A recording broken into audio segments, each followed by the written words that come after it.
We are awakening together.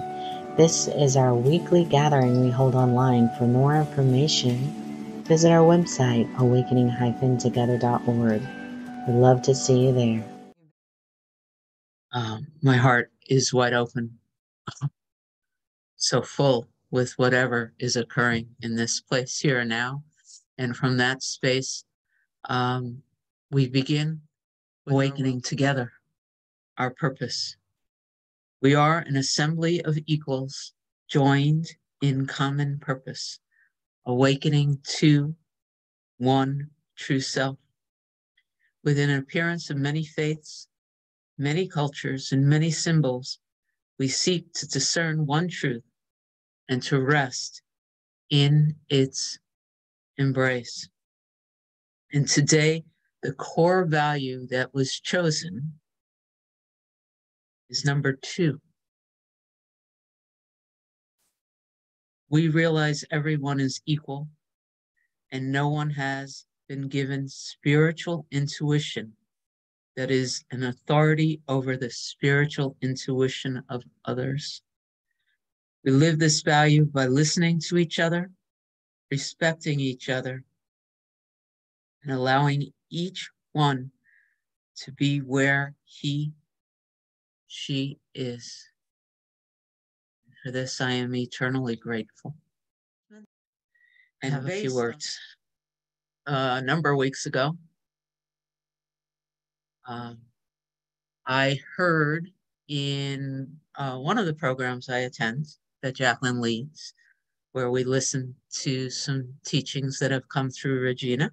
And I'm not even going to tell you which one, because at this moment, I don't remember whether it was deepening into clarifying the teachings or early insights, or I don't know, 7 steps. I don't remember. I heard the definition. I received a definition for ego, that ego was consciousness turning away from God.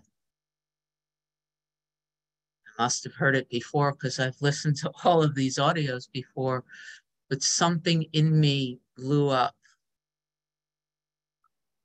Didn't hear anything else for a while. And the thought arose, if ego / the conditioned mind / the imposter self was nothing other than consciousness turning away from God, what happens when I choose for help and set the intention to turn back? Just that. Around the same time, in listening to a podcast with, a lot of people here have heard me talk about this podcast a lot, but it's a podcast, 2.5-hour podcast with Rupert Spira and Donald Hoffman. I heard Rupert talk about angels and how there's no reason not to just accept, since this podcast is all talking about how science is now coming into line with consciousness being all there is and form and space and time being illusionary, which doesn't mean it isn't real. It just means it's something other than what it appears to be, that there's no reason not to accept angels simply being consciousness that is in a form that through our conditioned mind we can't see. So the two so-called different voices, and there are no different voices, sort of merged. And I rested in this understanding that if all what Cyndi thinks she is separate from, is consciousness turning away from God, and I have the assistance of so-called angels and I can ask for help, why not ask for help in turning back? Simple. And I knew that was the title of my next homily. The next thing that happened was that this song, which I hadn't thought about in decades, wouldn't stop playing in my head. So I'm not playing, I didn't ask Cyndi to play the official video of this song because it's somewhat X-rated. I don't know. There's a lot of men in this song wearing very little clothes. This is the official lyric video. It's Bonnie Raitt. It's Turn Around. I know that's not the name of the song, but in my head it keeps playing around. Turn around, bright eyes. And so the song, please sign it. That's all I have right now. Yes, total eclipse of the heart.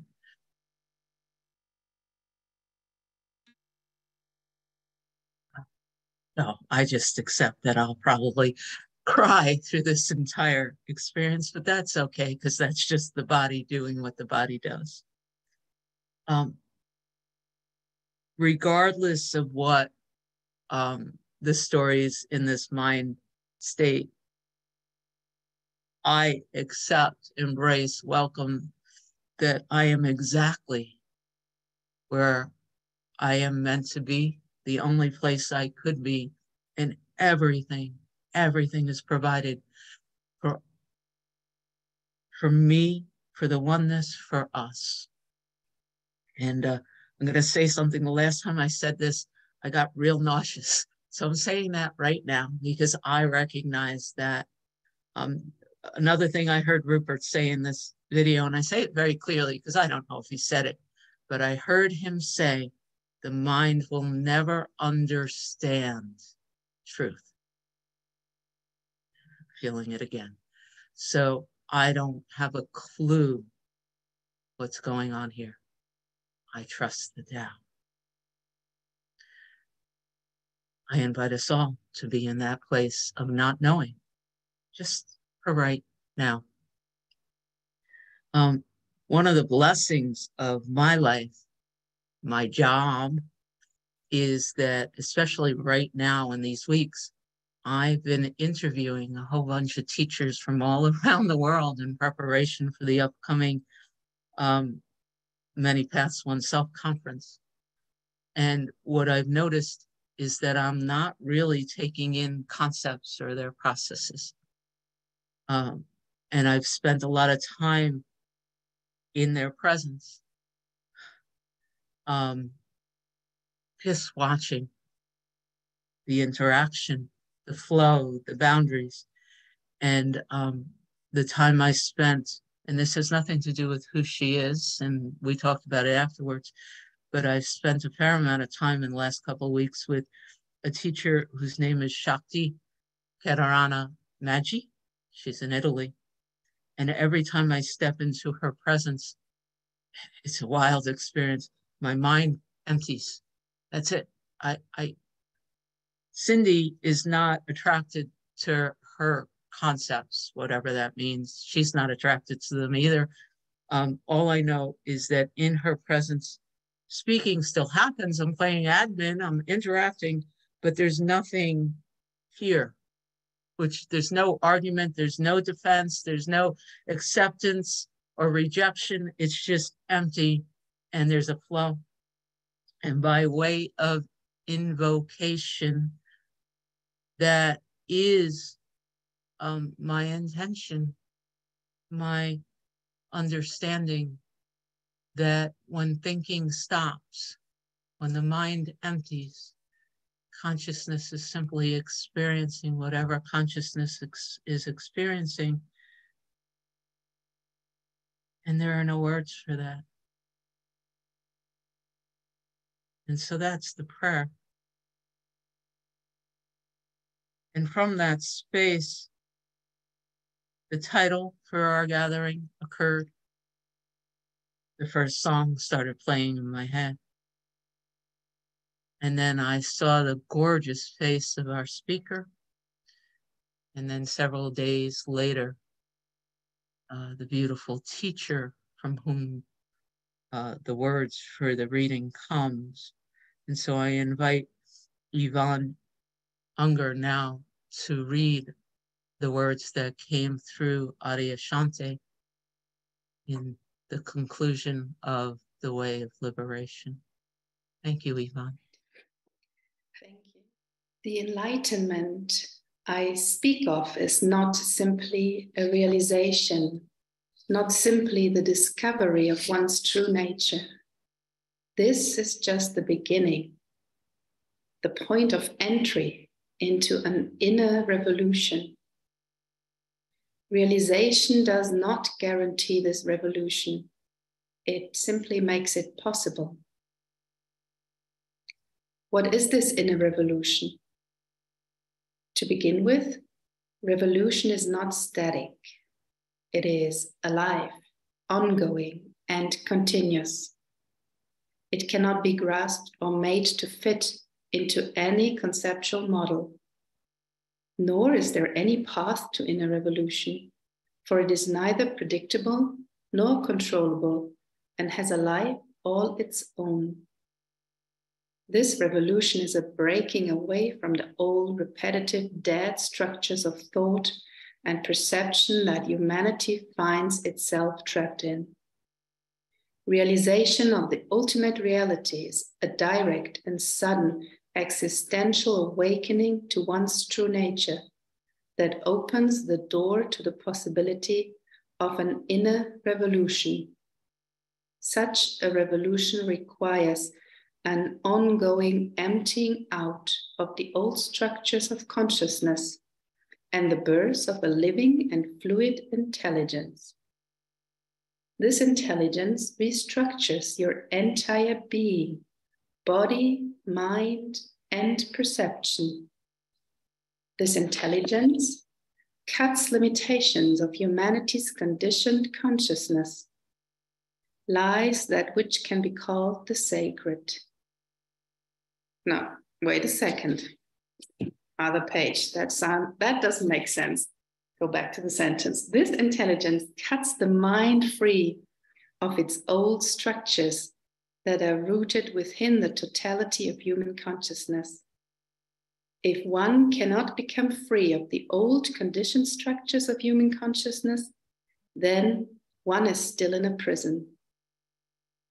Having an awakening to one's true nature does not necessarily mean that there will be an ongoing revolution in the way one perceives, acts, and responds to life. The moment of awakening shows us what is ultimately true and real, as well as revealing a deeper possibility in the way that life can be lived from an undivided and unconditioned state of being. But the moment of awakening does not guarantee this deeper possibility, as many who have experienced spiritual awakening can attest to. Awakening opens a door inside to a deep inner revolution, but in no way guarantees that it will take place. Whether it takes place or not depends on many factors, but none more important and vital than an earnest and unambiguous intention for truth above and beyond all else. This earnest intention towards truth is what all spiritual growth ultimately depends upon, especially when it transcends all personal preferences, agendas, and goals. This inner revolution is the awakening of an intelligence not born of the mind, but of an inner silence of mind, which alone has the ability to uproot all of the old structures of one's consciousness. Unless these structures are uprooted, there will be no creative thought, action, or response. Unless there is an inner revolution, nothing new and fresh can flower. Only the old, the repetitious, the conditioned will flower in the absence of this revolution. But our potential lies beyond the known, beyond the structures of the past, beyond anything that humanity has established. Our potential is something that can flower only when we are no longer caught within the influence and limitations of the known. Beyond the realm of the mind, beyond limitations of humanity's conditioned consciousness, lies that which can be called the sacred. And it is from the sacred that a new and fluid consciousness is born that wipes away the old and brings to life the flowering of a living and undivided expression of being. Such an expression is neither personal nor impersonal, neither spiritual nor worldly, but rather the flow and flowering of existence beyond all notions of self. So let us understand that reality transcends all of our notions about reality. Reality is neither Christian, Hindu, Jewish, Advaita Vedanta, nor Buddhist. It is neither dualistic nor non-dualistic, neither spiritual nor non-spiritual. We should come to know that there is more reality and sacredness in a blade of grass than in all of our thoughts and ideas about reality. When we perceive from an undivided consciousness, we will find the sacred in every expression of life. We will find it in our teacup, in the fall breeze, in the brushing of our teeth, in each and every moment of living and dying. Therefore, we must leave the entire collection of conditioned thought behind and let ourselves be led by the inner thread of silence and intuitive awareness beyond where all paths end, to that place of sacredness where we go innocently or not at all, not once, but continually. One must be willing to stand alone in the unknown with no reference to the known or the past or any of one's conditioning.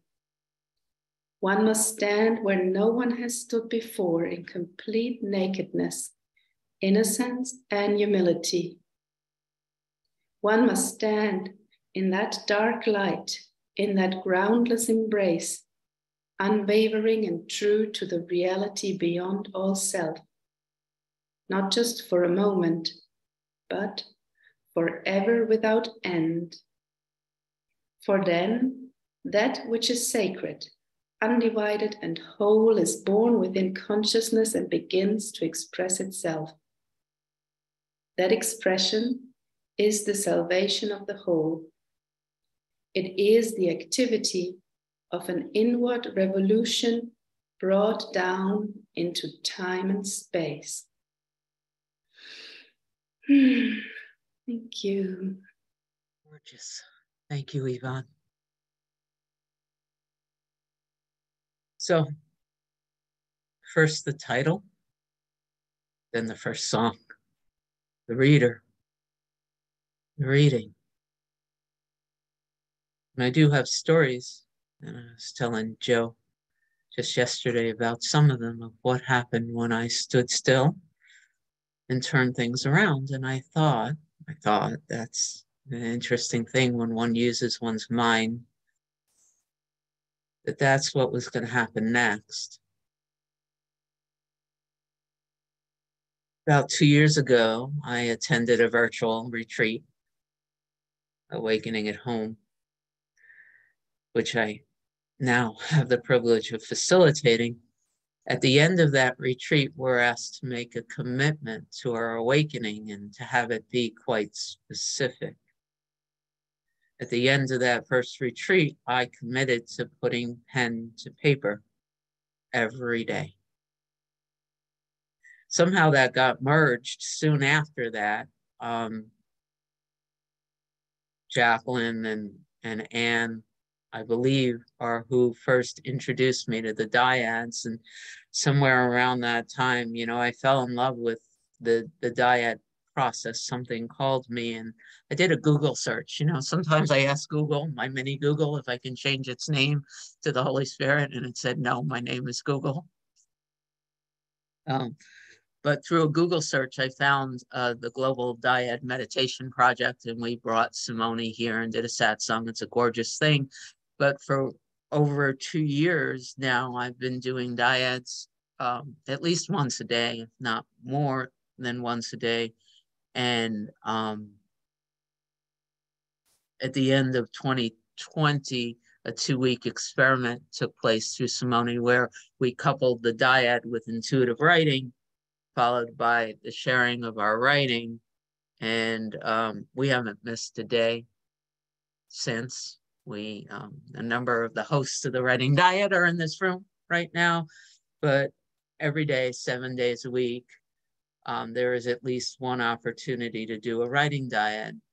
On Tuesdays and Wednesdays, there are two. And so I've been writing every day since I made that commitment. And this morning after the dyad, some writing came through that I knew immediately was designed to be shared here. Nothing like present moment happening. So let's see what happens. April 16th, 2023. Here I am, Lord, willing to throw away the mirror, to smash the cup, to drop any sense of protection perceived from the 10,000 things. The story of me separate from, well, not me. And again, I'm inspired to just point out that the cup represents the mind and all the stories. The mirror is a reflection of this body and identifying with this body and this story as me. And well, the 10,000 things comes from the Tao. And really the million or billions of ways that the mind can use to distract us, to pull us away from the oneness from which the 10,000 things arise, right? So here I am, Lord, willing to throw away the mirror, to smash the cup, to drop any sense of protection perceived from the 10,000 things, the story of me separate from, not me. I accept the harvest is now. Those words come directly from NTI. We can only ever rise in consciousness now. We can only ever recognize the truth of who we are now. There's no saving things for later. Here I am, Lord willing. Now what? Turn around. That was a command. Turn around. Okay. Slow it down. Slow down to below the speed of thought. Okay. Be here. Be now. Be. For anyone who's listening to these words right now, just recognize either you're fully present right here, right now, in awareness of this experience, or your mind has pulled you into the past or the future. This has nothing to do with Cyndi. This is whether or not you are here now, fully present, or the 10,000 things has captured your attention and pulled you out of the present moment. By the way, if you're listening and you've noticed that the 10,000 things, in whatever flavor they occur in your story, has pulled you out, You can choose to ask the angels or the elements or the Holy Spirit or your higher self. It doesn't matter. You can simply choose for the assistance to turn around. When you turn around, you are here now. Be here. Be now. Be. Okay.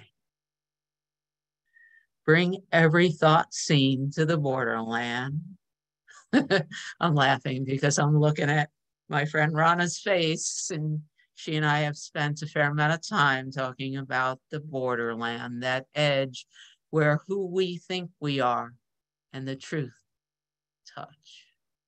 Just do your best when the 10,000 things, are there. Just bring them to the borderland, hang out on the edge and watch what happens. Bring every thought scene to the borderland. Okay. Except no, and the no is real big and circled. There's no exceptions to this. Except no judgment, no attack, no defense, no guilt, no shame, no problems to solve. Bring it all to awareness and ask for correction. That's it. There are no exceptions. Okay. Make no plans that include making Cyndi feel good about being Cyndi. This is an interesting one. But it's true, when there's this thought that I did well, or I'm going to do this later, or isn't it great because right now I don't know that my children are suffering or whatever. All of those Cyndi thoughts, quiet the Cyndi mind for a moment. But when I'm thinking those thoughts, just recognize that they are, in one way or another, feeding the 10,000 things. Be in joy with experiencing now. Okay. Trust the Tao. The harvest is now. And part of trusting the Tao and the harvest is now, and anyone that's been around here knows that all is well, all is always well. If you sit in the here and the now and you ask yourself, am I okay right now? Without a thought of the past, without a projection into the future, all is always okay. Okay. It's never what Cyndi thinks. It is never what Cyndi believes. Truth simply is. Truth simply is when belief, when thought is undone. Truth simply is. Okay. Bring every word that follows because to awareness and ask for correction. I've been noticing that. The mind likes to justify the present moment, the feel good, the feel bad. Everything that follows that word because is a story, it's a concept. It may be useful. Not saying to, the writing didn't say ignore it. It said bring it to awareness and ask for correction. Okay. Trust no thing or all things. There's no judgment in that. And we've heard this teaching in this room. Either everything is a miracle or nothing's a miracle. It's the in-between. It's the sorting that makes the 10,000 things and the mind that loves the 10,000 things happy. So, okay, be here, be now, be. Ego can be defined as consciousness turning from God. I recognize that statement, that definition isn't true because there's two, right? But it's useful. It's where I see myself now. It's a useful tool to add here and now. When I see conflict, a problem to solve, pause, slow down, ask for help in turning around. last Sunday at 2 o'clock, almost exactly, my youngest daughter and I were building our Easter vegan feast when the phone rang, and it was my older daughter, and she had gotten into a car, and she was 6 hours away. She called me as soon as it happened, before she called anything else, right?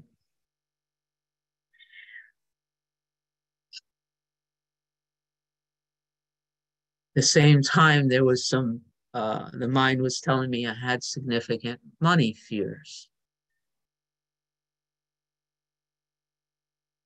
At this point, linear time is funky for me. I sat on the couch. I actually did it quite a bit, recognizing again that either the truth is true or I'm screwed and I'm in hell. Cyndi's mind likes that, you know. And there are other languages. There are other words Cyndi uses occasionally, but I'll leave it at that. Either the truth is true, either all these pointings that are here now are true, or this is just hell, right? Or the mind is spinning tales and it's true. And over and over and over again, we are told that there are no exceptions, including your daughter's car accident and not knowing if she's okay, including not knowing if you can pay your rent and will be homeless, whatever. There were, I don't even know how many different stories were playing, because when you start believing the mind and its stories, the stories never end. So I had been given a lot of this information, right?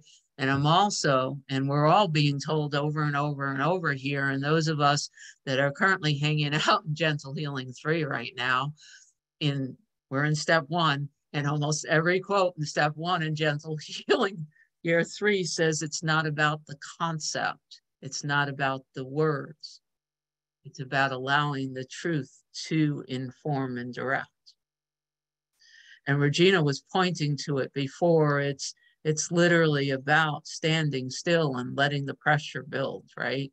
And so I sat on that couch more than once in the last week or so, and I used some version of the words, help me turn around.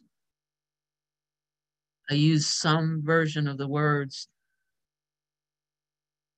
here I sit, Lord, willing. And even in my NTI 500 this week, and I can see the body doesn't want me to go here, and that's why it's shaking as if it wants to be anywhere but here, but that's okay. I sat on that couch and I said, it feels like Cyndi's in trouble. Every part of my insides say that something really bad is happening in the world, and that Cyndi's life is about to fall apart in really horrible ways. And I allowed that to blossom and bloom. And at the same time, I continually stated, I'm going to choose to trust the Tao. You know, that is currently my spiritual aspiration. Trust the Tao more than Cyndi's story. It's one thing to say that when the world seems to be going along really well. It's another thing to say that when the world seems to be falling apart. It's an interesting thing to sit and allow that to, quote unquote, blossom and bloom. But for some unknown period of time, and I really say that, I don't know linear time and in this kind of work, it doesn't make any sense. I sat on the couch more than once this week, maybe more than twice. I was up at 1 a.m. or 2 a.m. or 3 a.m. and I continually came back to this space. This feels really, really uncomfortable. Yay, let it blossom and bloom. Holy Spirit, angels, inner wisdom. I use different names. The name doesn't matter, right? It's never the word. Help me turn around. Help me turn around. Help me turn around. And I would sit there, and one of the visions, it was sort of like feeling like you're attempting to turn a rusty screw without use of a power tool, without use of WD-40, just sitting there while the world appears to be falling apart around you, refusing, the teachings that we've been given here say, do not respond from guilt. Do not act from fear. Do not use the world to feed your guilt or shame or should-haves, would-haves, could-haves. And so every time this story woke me up at 2 a.m. when the story, was creating a sense, there were moments where it sent like my insides were burning. I would stop and say, look at me, Lord, Cyndi's story is not fun. Let it blossom and bloom. Help me turn around. Help me turn around. Help me turn around. And then every single time, the burning stopped. I fell back to sleep.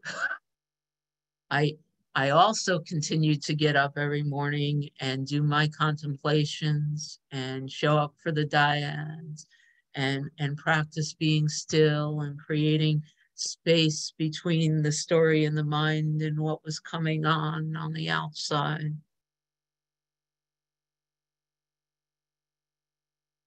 And because I know the mind is going to be antsy, or at least one or two minds will be itchy with it, I can tell you. My daughter right now is in a rental driving back to Kentucky. Physically, like it's crazy. She fell asleep behind the wheel and drove into a cement wall, and there's some sort of damage to her car. But she walked away just a little shaken and a little sore. And she's on her way back to work. A phone call arose and the immediate money circumstance was just resolved. Over and over and over again, we are taught that,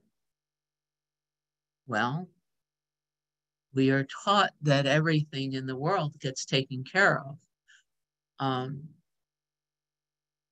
And every circumstance, and man, the mother guilt came up big time, right? But I did it anyway. So here your daughter gets into this car accident, and number one, part of my spiritual practice is to never tell anybody else they're wrong and to be quiet before I judge or attempt to fix. I watch. So I didn't do anything with my daughter other than say, well, it looks like the angels were with you, right? Isn't it amazing? And someday this entire experience may save your life or another life, because the next time you're a little too tired to drive, this experience will probably inform the next decisions you make, right? There was no guilt, and she didn't feel any guilt. It's probably one of the reasons why she called me first. The other thing is that the other part that I want to share before we play the next song, because it really feels like it's time to play this next song, is that I'm actually in awe of the activity of the imposter cell, because it hasn't stopped. And I'm going to tell you that this is a gift beyond measure, right? So I had this huge financial fear coming, and a phone call was received, and it just went away. My daughter hits the cement wall, and she walks away unscathed in doing this work. This mind just went to look for the next of the 10,000 things. Boom, boom, boom, boom, boom, boom, boom, boom, boom. It's like I'm not standing in the eye of the hurricane, right? I'm standing in the hurricane.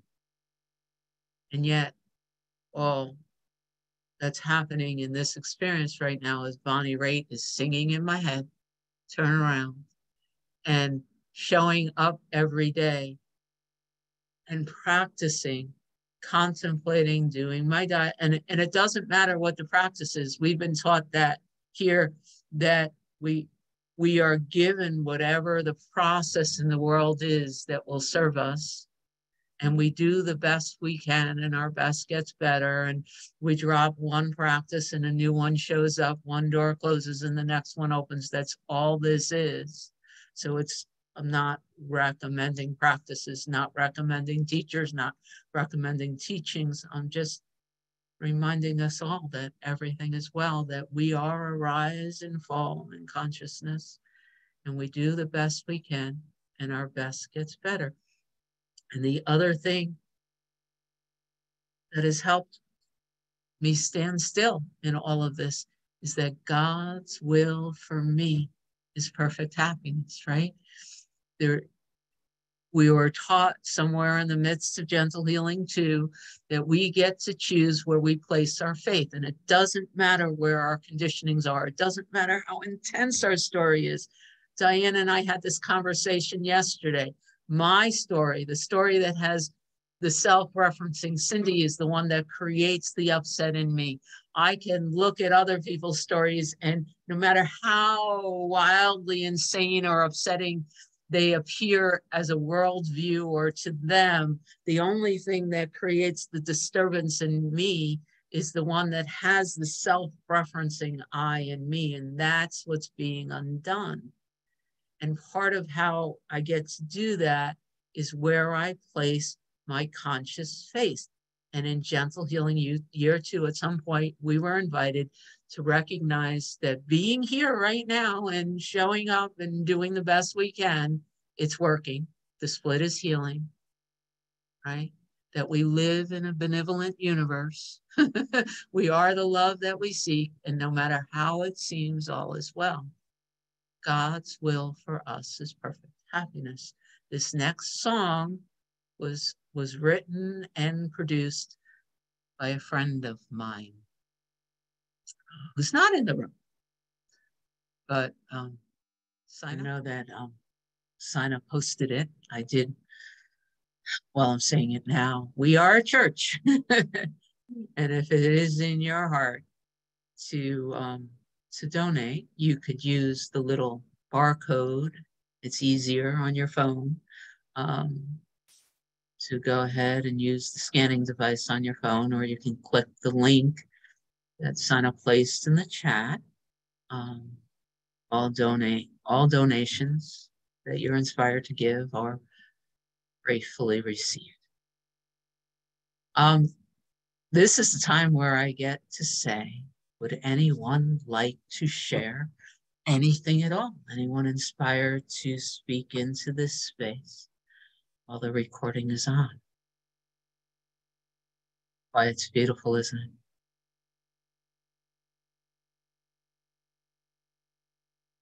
Well, I'm just gonna share my gratitude. There's a part of the mind that says that saying yes to leading a gathering is about being of service to others, and it's about the hour and a half or something that you show up on a Sunday. I know that for me, leading a gathering is simply part of the purification and the merging and the opening into more and more service. It informs me, it shifts me in the way that Yvonne read from Adyashanti. It literally, I don't know, whatever the solid form is, it changes the cellular structure of who and what I am. And I love it. I'm grateful for it. And I thank you for being here. Glenn, are you showing your face because you want to share? Okay, go for it. It's again, it's really lovely to be known. It really is. you've been like, this reading has really been like touched my heart from the very beginning. That book is within arm's reach of me. It is such a reference for me, and it was so crucial. I'm gonna have to go. You're reminding me. Probably have to go read Adyashanti again, but his use of the word revolution again and again and again just pierces right through to me. And you're building on it, Cyndi, with the idea of this complete transformation of a relationship to all that is. It's this, I don't even want to manage the world anymore. This revolution of what this is all supposed to be about. It's like it really, I mean, the cliche that waking up never ceases to amaze me. When you get on the other side of something, you go, oh my God, how could I have never ever seen this before? Because you look at your old awareness and you go, my God, I was asleep.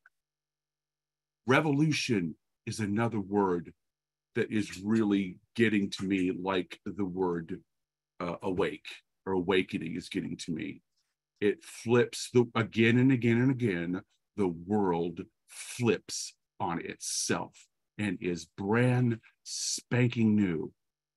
Every moment is this potential revolution to let go of just what doesn't work and build and live into this, this joyful presence with the meditation this morning and the poem. Thank you for that. All of this is just building. So thanks so much for what you do, Cyndi, what you model, what you allow us to carry along. It's like we're sitting in the boat with you as you just go down the street, and we're all just like going, this is cool. This is so nice. Thank you for taking us along, because I love us, and thanks for being a great model. I love us. And I love how when I walked into the room before we started, all I kept thinking is I'm dancing with Glenn and Yolanda, because I just saw the hands moving, right? Is there anyone else? There is Van Morrison waiting to end our gathering if there's time. I love us. Thank you so much for being part of whatever it is we're doing. Been watching our online gathering. It happens weekly on Sundays at 10:15 a.m. Eastern Time. To join us live in the sanctuary, visit our website, awakening-together.org. You'll want to click on Online Sanctuary in the main menu, and then in the drop-down menu, look for How to Enter the Sanctuary. Right there at the top of the page is a clickable link. We'd love to see you in the sanctuary and join with you in fellowship. Thank you again for watching. Also, please know that if you'd like to stay connected via the Awakening Together channel here on YouTube, you can subscribe and hit the bell for more notifications. We hope to see you in the sanctuary.